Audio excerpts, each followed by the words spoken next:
Hey guys, welcome back to my garden. My name is Kiera. If you're new here, feel free to call me Q.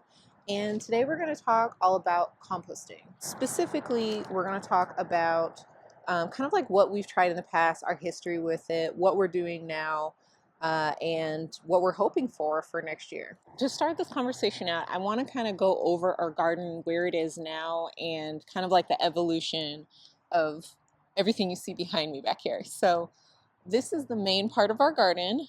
We have three 16-foot beds here. They're 4x16s. We have three 4x8-foot beds in the middle, and then three more 4x16s on the far end. And so what we did is we first moved into this house about a year and a half ago. We built these three 16-foot beds here, and then two of the 8-footers in the middle. So when we first built these, we did fill them with a pretty decent, like okay, really, mix of compost and topsoil. And topsoil is basically just like whatever they scrape off of wherever they're scraping it from in your area. So for some areas, it's like more sandy. Some places it's a little more clayish. Like for us, it tends to be a little more clayish.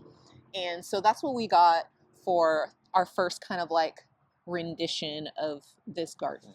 And then last fall, we built out these three 16-foot beds and then this little 8-footer in the front right here. And that one, we still got like a kind of like middle ground mix of compost and topsoil, but it was a higher quality than what we got the year before. And it did really, really well. We actually also top dressed our older beds with that same stuff. We just kind of like topped them off a little bit. And yeah, we had a fantastic garden this year. Everything grew really, really well. At the beginning of the season, all of these beds were completely filled all the way to pretty much the top of the wood here. And you can see that they've all kind of sunken down a good, I want to say that's like about 4 inches on across all of the beds. And that's going to happen every single year as the soil that you have just kind of like settles in, as it gets rained on, as you know, it just gets used and depleted, like all of that kind of stuff. It just kind of like compacts in a little bit. Oh, we have a little bee friend.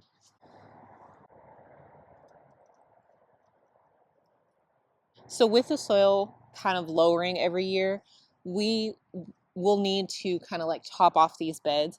The other thing too is it's really good to put compost on your garden every single year, some sort of nutrients, just because you've had an entire growing season where the plants have, you know, sucked up all the nutrients out of the ground. And so you want to be able to replenish that so that your garden gets better and better every year. Otherwise, you are going to notice that you know, your plants just struggle a little bit, your soil gets worse, maybe it dries out a little bit more. You're going to basically start having issues with your garden and be kind of disappointed in the results. And so some people do it before they do a fall garden too, so they completely top off their beds. For us, especially in the season of life we're in right now, we kind of get like one good shot to do it. And so for us, it's going to be spring is what we're looking at right now as far as like topping off these beds. And we're going to do that early on. It'll be like last part of winter, very early spring, before we put any of our 2024 garden starts out here. We went back and forth on it for a really long time of when we were going to get our compost delivery, what company we were going to use, how much we wanted to spend, because it is kind of expensive. Even just topping off these beds, it's not as much, nearly as much as filling them for the first time, but it's still a good amount of money. So we decided that for next year, what we're going to do is we're only going to use the compost that we make here in our backyard ourselves.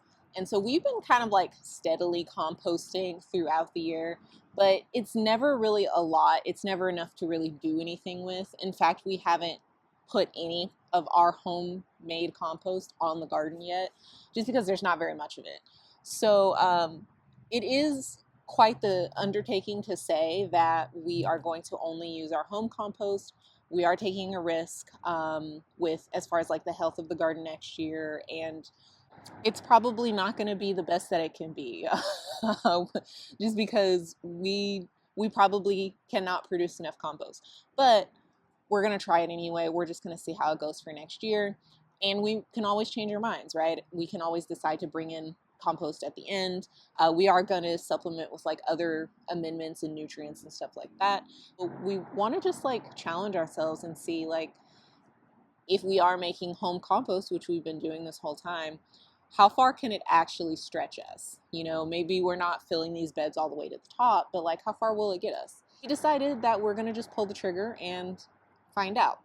So stay tuned for how that goes. I'll definitely be going over this spring and summer and how our garden does overall. Like I said, if it's a complete flop and our plants are really, really suffering, we're just going to bring in compost. But we want to challenge ourselves and see if we can do this. Oh, and another reason why we're doing this at all is right now there have been a lot of things as far as like contaminated soil coming from different just like suppliers of compost and stuff like that. And this has been kind of like happening more and more every year for the past couple years, at least that I've known about it. And last year we did bring in, like I said, all of that soil to fill our beds, and we did a soil test and all of that. And I have videos on that that I can link down below. But for our fall garden, at least, we didn't really have time to do that before I just put the plants in. And it got to the point where it was either we move forward without it and get something brought in and put it in all the beds without testing it, or we just put the plants in and see how they do with the beds as is. Now, for this fall garden, I'm really lax about my fall garden, especially this year. It's not getting a lot of care and attention, and so we decided we were just going to put some plants in and see how they do and focus on the spring. So that is one thing, is for the spring, if we were going to bring in any outside compost, we would need to go through the soil test, you know, even with the company that we used last year, because sometimes the companies don't know what's in it. And, you know, you don't know what's in it until your plants start dying. So like I said, I have videos on how to do that. It's really simple. I'll link those down below, the initial test and also the results that we got, which, you know, spoiler, it worked out fine. With that being the way it is, as far as like compost and soil contamination, stuff like that, we know that anything that is on our property hasn't been sprayed with anything at all, whether it's organic or otherwise. We don't really spray anything in our garden. We know that everything we bring here is as clean as we can get it. And so that is another perk of making home compost. And it's something we've always really wanted to be able to do, is to be able to make all the compost for our gardens so that it's a little more self-sustaining. We're still probably not making enough, but we want to try it and see how well or how far we can get. Okay, so when we first started trying to learn how to compost, it was with our very first garden, so that would have been 2020, and we bought this guy off of Amazon. It's like a tumbler where you have two different kind of like sides or bays in it. One side where you put all of your kitchen scraps and like you add to it on a regular basis with the greens and the browns and all that. And then the other side is kind of like your waiting side. So they conveniently put a little plus sign for adding and a little time, like a little clock for waiting. And so basically you add to one side until it's full, and then you flip this thing around. You take it off, flip it around, and then the other side becomes your adding side while the other one is finishing composting. And then every like day or so, you basically just tumble it a couple times so that you get air in there. You want to make sure you add water, all of that kind of stuff. And composting is one of those things that, especially in the beginning, it was really confusing, and I had a lot of hangups about doing it right. Now, we're still not doing it optimally at all, but we found kind of a very lax way of doing it right now that works for us in the season of life we're in, and we know how we could do it better. So that was really helpful. Now this thing, we quickly outgrew. So as soon as we went from just, you know, saving all of our kitchen scraps and getting a decent amount of like newspaper and like mail and stuff like that, paper, we quickly filled this up on both sides. And so we were like, okay, it's time to get a bigger system essentially. So the next thing we did was, still in our old house, we got one of these geo bins. So this thing, It's about a 3 foot circumference, and the cool thing about it is you can kind of make it like however small or big you want, as you get more and more stuff. So we started off with like a really kind of like narrow one, found out that that's not going to ever get hot enough, and then we kind of expanded it over time. We never got to the full size at our old house, but we did harvest compost from it once, and it was great. Like it was beautiful. So now we have three of these things. The first one we bought off of Amazon, and then the other two we actually got for free. Our local, what do you call it? Master gardeners, local master gardeners in one of the cities near us, they put on events where they want to, like, do classes or teach people about composting or show off a local garden, like a community garden or something like that. And they will give away things like this. So that is a cool way to get these. I want to say we bought the original one for like $30 or something around there. And then we got the other two for completely free. They're all the exact same product. And so that is something to look into to see if a city near you or your city puts on events where they are promoting just gardening to the community and gardening education, and see if they have anything like this that they're giving out for free. Now, it might not be this exactly. It might be like, a bin that looks more like a trash can, or like a municipal trash can with like holes in it. I've seen all sorts of stuff. But anyway, I do recommend like contacting your local master gardeners and seeing what they do, because you can get great stuff. I mean, if we had bought those other two, that's $60 right there that we got for free. And they've been great. So here are three bins. You can see they're pretty sizable. I mean, if I go up in here, my arm, it's a pretty big bin. So these are really awesome. This one is one that we have been filling up all year. This one is where we put in like our kitchen scraps. We put in paper, like extra paper from like our mail, uh, different like bags that we get, like the brown paper bags and stuff like that. It's all gone in here. And then this one we opened up when we started clearing out our garden. So we had like all these like bean plants and like tomato plants that weren't diseased, and the flowers and all of that kind of stuff. We put it all in here, and it has actually broken down significantly. So this was really, really full a couple months ago when we started putting things in it, and they've already started to just break down a lot. And then this last one just has leaves from our trees in it. So we've been filling up all of those bins on a regular basis, and over the last, I want to say like 2 months, we really started to fill out those last two as we were cleaning out the garden. And then what we've been doing now is adding all of the leaves that are coming off these two huge trees behind me. You can see we have two big old trees there. We've been taking all the leaves that fall off those. We've just been like blowing them into a pile, which has been a game changer, because last year we were raking them all, and we raked maybe like 3 times and did not do it very often. And then we had a bunch of storms and all of the leaves just blew into our neighbor's yard. Having a leaf blower has been awesome. I can come out here in like 10 minutes and just blow everything into a pile. It's fantastic. So leaf blower for the win. We have completely filled these bins, I want to say once a week. They've been like filled to the very top with leaves, and they break down pretty quickly, but you can see, it's a lot of tree. So that's what we've been doing for our compost this year, and it's been really awesome to have all of these leaves to put in as like kind of green but kind of brown stuff as the season goes on, just because our biggest struggle has been finding enough of the brown stuff, which is like the carbon stuff. We've had a ton of green with all of our kitchen scraps and all of that kind of stuff, but the browns has been difficult for us. And so it's really nice this time of year to be able to just collect all of these leaves and put as many as we can into the compost. And then the other thing that we're going to do is, once all of those are just like filled to the top, we're going to start actually just adding leaves straight into the garden beds that we're not using.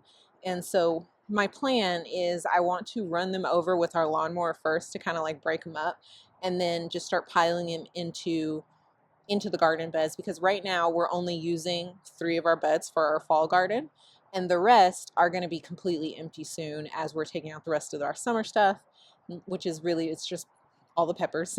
And so yeah, the plan is when those bins are full, put all the leaves like straight into the garden, and then if leaves are still falling, once there's a little bit more space in the bins, we'll put the rest in the bins. And then our last composting endeavor is totally different from the others. These are our worm bins, and so this is vermicomposting, if you've ever heard of that. And basically what it is you have red wiggler worms. It's very hard to say. Red wiggler worms, and you put like some sort of bedding in there for them, and basically like create kind of a habitat for them to live in. Ours is mostly newspaper at this point.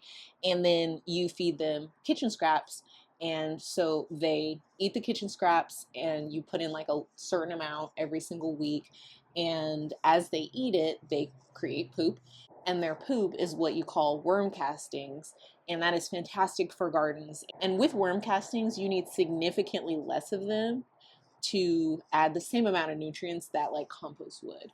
And so it's really great, especially if you have like a small garden, you don't have a lot of space to like have a whole bunch of compost or brought in or anything like that. And it's just kind of like a slow home system. You can do this in an apartment, even if you have like a little patio garden. It's really great.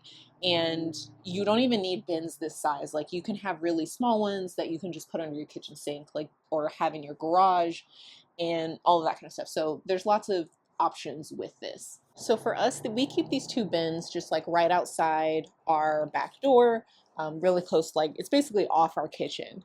As we like take stuff out to our main compost in the backyard, we will stop and have like usually select things that we give the worms, because we notice that they eat certain things a lot faster. They like certain things more, like watermelon rinds and things like cucumbers that have gone bitter, because it gets really hot here. So our cucumbers kind of like turn in the middle of the summer.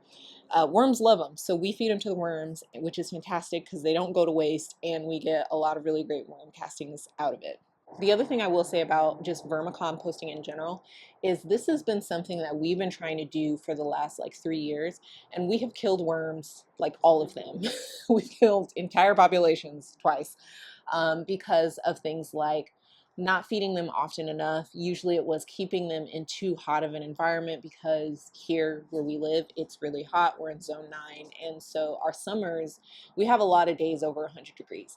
And so what we were doing is, keeping it in a place in the backyard that got afternoon. It was in the shade, but it got afternoon sunlight, or in a garage where it just got like too hot for them. We weren't adding like ice and stuff to cool them down, or like cold water to cool them down enough. Other times it was too cold, like they got exposed to too much of the elements. So there is kind of like a happy medium in temperatures that you need to keep worms if you're going to do it. And that's why if you have like a small one in your house, that's perfect. A lot of people feel weird about worms in the house. Like I kind of go both ways on that, honestly. And so we keep ours outside, mostly because we have a lot more kitchen scraps that we can put in, and you can see we have these 2 bins, and I don't want these 2 bins in the house. And so we keep them here. And this area right here is actually perfect because it's protected all summer long. It never gets direct sunlight here, and it also is insulated by the house from like wind and stuff like that in the wintertime. They don't get like too cold or anything like that. So this has been like a really great spot for us, and we've actually been able to like grow the worm populations since moving it here, it's been great. So we finally are having some success with this. We're not at a point yet where I feel comfortable like teaching people how to do this. We're still like working out the kinks. But I have read a few books on this. There's one great one called Worms Eat My Garbage that we learned a lot from. And so, yeah, when I feel like we have this like really not like dialed in, I can go over kind of like what we do and what we've learned, and do kind of like a whole worm farming and like vermicomposting video on just that. So in case you're curious to look inside, Andrew does all of this because I'm still iffy about sticking my hand in where there's worms. But we have this bin. You see we have like air holes in the top here. I'll go all the way around. And they also let a little bit of light in. So we keep this cardboard here because with red wigglers, they really like it to be dark. And so we have the cardboard here. It also helps with just like moisture retention. And you can see there's some food right there, and they're right on the top. So they're there eating. There's tons of worm castings in here. If I actually like dug around in here, you'd see a lot of worms. Actually, let me get a shovel. We've been really working on our worm population, but you can see there's just lots of them and lots of worm castings. So right now they've been really enjoying these pluots that we didn't get to eat all of them in our fridge, and so now we're turning them into garden food. Oh, one thing I forgot to say is right now all of our composting efforts are kind of like what you call cold or slow. We could turn them more and they would heat up faster and then make compost faster. Usually, if we turn them over like a couple times a week, which we were doing for a while, and it was doing really, really well. And then we just weren't able to do that anymore. So a lot of what we do now is pretty much just like letting it sit there and do its own thing for a much longer time. But that's where we're at as far as like what we can manage. So still making compost is just a lot slower. So in the future, we hope to be, more regular about it, especially with the big compost piles. The worms were pretty good about feeding them regularly and all that kind of stuff still. They've been like just rocking and rolling. But for the big compost piles, those take a little more time and effort and strength. So Andrew does most of our composting efforts. So I will do like the research and stuff like that, and he will turn the piles for me and feed the worms. So those are all the different ways that we are kind of like composting and trying to learn the skill really of being more self-sufficient and more really just sustainable in the garden. This will be definitely just kind of trial and error through spring and summer. That'll be the real test, because that's when all of our like main garden happens. That's when all of our really heavily feeding plants go in, like the tomatoes, the peppers, the big sunflowers, like big bean plants, like everything. So we have a really awesome, I'm already excited for next year. We have a really awesome spring and summer garden. So yeah, we're gonna see how well we can feed it with what we can make here, and then like some amendments like bone meal, blood meal. We might do a little bit of organic fertilizer. That'll come down to time, honestly, and capacity for next year. We'll also do videos when we actually like put the compost in the beds, and yeah, it'll be nice to go back and have this as a reference to see how we did. So thank you so much for joining me in my garden today, and I would love to know what you're doing to prepare your garden for next year, whether it is, a season garden that you are excited for a new year with, or you're starting a brand new garden. I'd love to know what you're doing to prepare, if anything. So maybe you haven't thought of preparing at all, in which case that's cool too. Like, I love winging it. So, but let me know how your garden's going, and I'll talk to you next time. Bye.